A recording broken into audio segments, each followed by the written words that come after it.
I am Couchcoop, and this is my review of 9 Souls from Red Candle Studios. Taiwanese-based, Asian studio, you say, based, you say. Yep, any flags in this, any agenda, any politics, nothing. Just amazing platform, Metroidvania gameplay. This is a good one. Didn't you say your name was Couch Coop? Shouldn't you be reviewing couch co-op games? Well, stay tuned because there is a 2-player local co-op equivalent of this game I will show you towards the end. It's worth hanging around for. I was so dubious of this. Some of the press release material made it look a little bit generic. I was thinking this is a very spiky area, particularly in the indie gaming circuit. You've got Hollow Knight, Dead Cells, some real crackers. It also starts off with a really patronizing intro and tutorial, loads of dialogue to wade through. And when you actually get introduced to some combat, you've got these little worm things that dissipate after one hit, and the whole thing feels really cheap and strange. And then it sort of reveals its true self about 45 minutes in. And my god, does it reveal. Let's talk about the buttons because they're not simple and some of it had a bit of a curve on it for me. You've got your classic 1-button whack, which has a 3-stage combo, which I think you can increase. The actual block is L1, so it feels a bit strange and it's not something you can keep on, it's a timed parry.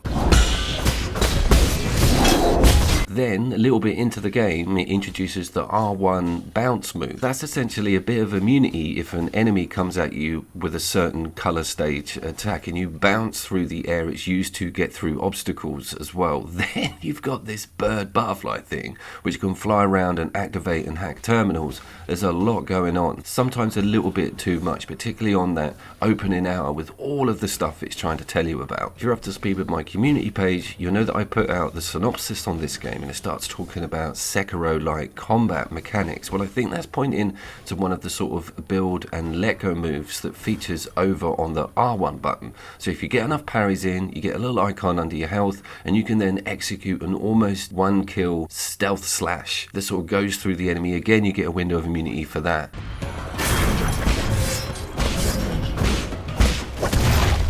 But it quickly becomes apparent that that move is not enough to put stuff down, particularly with the bosses. It does a nice chunk of damage on the health, but you really need to get your head around the parry system on L1. Plus, just to add some more confusion to the situation, you have R2, which is a run/dodge move, which can actually get you past an enemy if it's running a red attack. So you've got 3 stages: white, which is parry; red, which is get out of the way. Then they go to that green, which is when you instigate the R1 bounce. Yes, my head was hurting as well.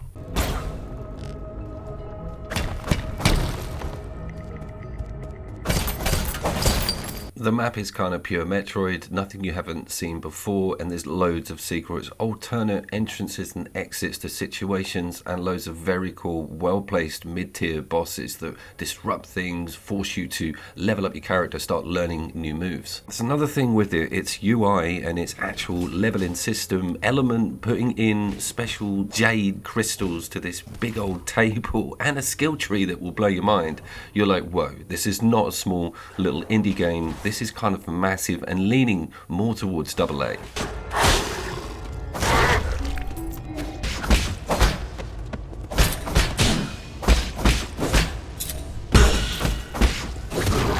I should probably talk about availability before this review goes completely crazy, and it is on PlayStation 5 and Xbox and came onto Gamepass about 4 or 5 days ago. That's the version you're looking at here over on my PC. Impeccable run speed, frame rates, no complaints in that department. Just a bit annoyed it's not on Switch because this is kind of a handheld dream. Maybe there'll be some changes in that direction in the future. I also get massive Zero Katana and the Messenger vibes with it. Even one of the opening levels has an exact floor plan and enemy layout. That may be an unintentional nod, but if you haven't visited those games, they are worth a look also.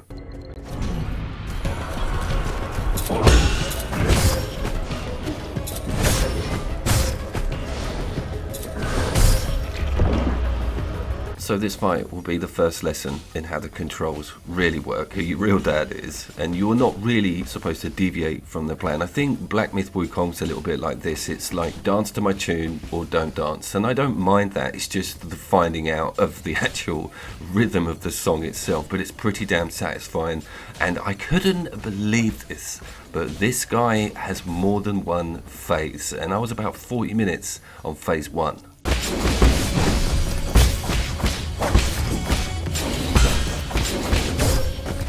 Is it better than Hollow Knight? It is going to be for some. This parry and combat mechanic is very deep, probably Prince of Persia deep, because it's not a Dead Cells thing where you're switching out combat styles all the time dependent on what weapon you're carrying. There's kind of a base level with that 3-hit combo, but once the moves start working and you start getting added extra stuff on some of the other buttons, things get even more complicated. So I think on a combat front, it kind of stands on its own. But when it comes to exploration and the map sizes and the Metroidvania aspect, it also gives those other big names a massive run for their money. And I understand what the Sekiro nod is all about. It is almost good enough to be called Souls-like combat. It's got that much depth to it, and it's completely addicting. Getting your head around all of the little signs that the enemies do and how they work, particularly the bosses with their multi-stages, you're going to be hooked on this one. Also got a computer hacking minigame which is identical to the strategy and input on Helldivers 2, so anyone who's familiar with that game is going to hit the ground running, to say the least, with that section.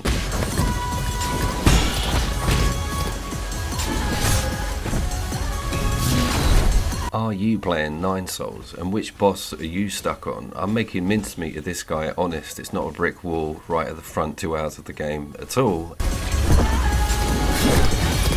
And to the 11 of you that have made it to the latter section of the video, you remember me talking about a cool local co-op similar game to 9 Souls that's available on the PlayStation 4 and I think the Switch with this one. It's Sundered. It's a very, very cool Metroidvania hack and slash that exists to a lot of the rules that 9 Souls does. Massive, blasphemous-like bosses and very cool close quarters combat and animation. The game looks and sounds so good still. It's really deep and something I would recommend with 2 people. It copes with it, the screen pans out, it's been on many lists before, but years ago. Playing 9 Souls made me think, hang on, there's a bit of a gem back there under the name of Sundered, or Sundered, or Sundered.